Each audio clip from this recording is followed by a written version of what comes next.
खिंवसर के उपचुनाव को लेकर अब सरगर्मियां तेजी के साथ चर्चाओं के बाजार में बढ़ने लगी हैं, क्योंकि खिंवसर के विधायक हनुमान बेनीवाल नागौर के सांसद बन गए हैं। ऐसे में सांसद बनने के बाद खिंवसर की सीट पर उपचुनाव होंगे। इसको लेकर अलग अलग उम्मीदवारों के नामों की भी चर्चाएं सामने आने लगी हैं। ऐसे में बताया जा रहा है कि भाजपा से ज्योति मिर्धा भी हो सकती हैं उम्मीदवार के रूप में, प्रबल दावेदार के रूप में माना जा रहा है। और उसके बाद रेवंत राम डांगा को, क्योंकि रेवंत राम डांगा ने 2023 के विधानसभा चुनाव में भाग लिया था, उम्मीदवार थे, और वो मात्र हनुमान बेनीवाल से सिर्फ 2000 वोटों से हार गए थे।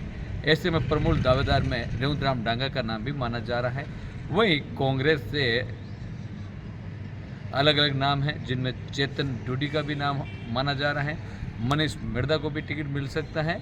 ऐसे नाम कांग्रेस की ओर से प्रमुख तौर से आ रहे हैं। वहीं हरेंद्र मिर्धा जो अभी नागौर के विधायक हैं, उनके पुत्र राघवेंद्र मिर्धा का नाम भी सामने आने लगा है।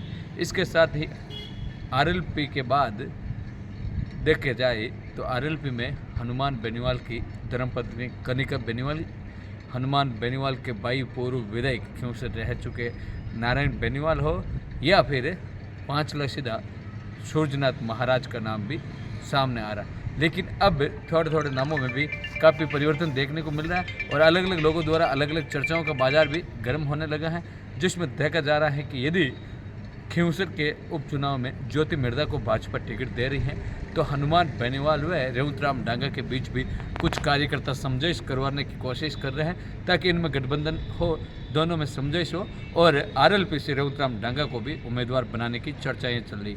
अब हकीकत क्या होगी, किनको टिकट मिलेगा, ये तो आने वाला समय बताएगा। किनको टिकट मिलेगा तब पता चलेगा। लेकिन चर्चाओं के बाजार में ये भी देखने को मिल रहा है कि रेवंत राम डांगा और हनुमान बेनीवाल के बीच जो उनके समर्थक हैं, वो वापस मन मुटाव को ख़त्म करवाने के लिए समझौता करवाने की कोशिश में लगे। इसी तरीके से इससे पहले एक इसका उदाहरण पेश हो चुका है। बाड़मेर से उमेद राम बेनीवाल और हरीश चौधरी के बीच समझौता हुआ था, वरना बैतूल से हरीश चौधरी के सामने उमेद राम बेनीवाल विधायक का चुनाव लड़ रहे थे। ऐसे में 2 बार बैतूल से हरीश चौधरी जीते और उमेद राम बेनीवाल हारे थे।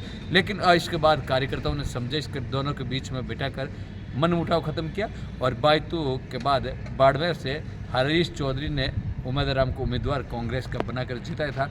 ऐसे में इस बार यहाँ भी खिंवसर में भी इसकी चर्चाएं शुरू हो गई कि हनुमान बेनीवाल और रेवंत राम डांगा एक बार फिर समझौता करके आरएलपी का उम्मीदवार भी बनाया जा सकता। धन्यवाद।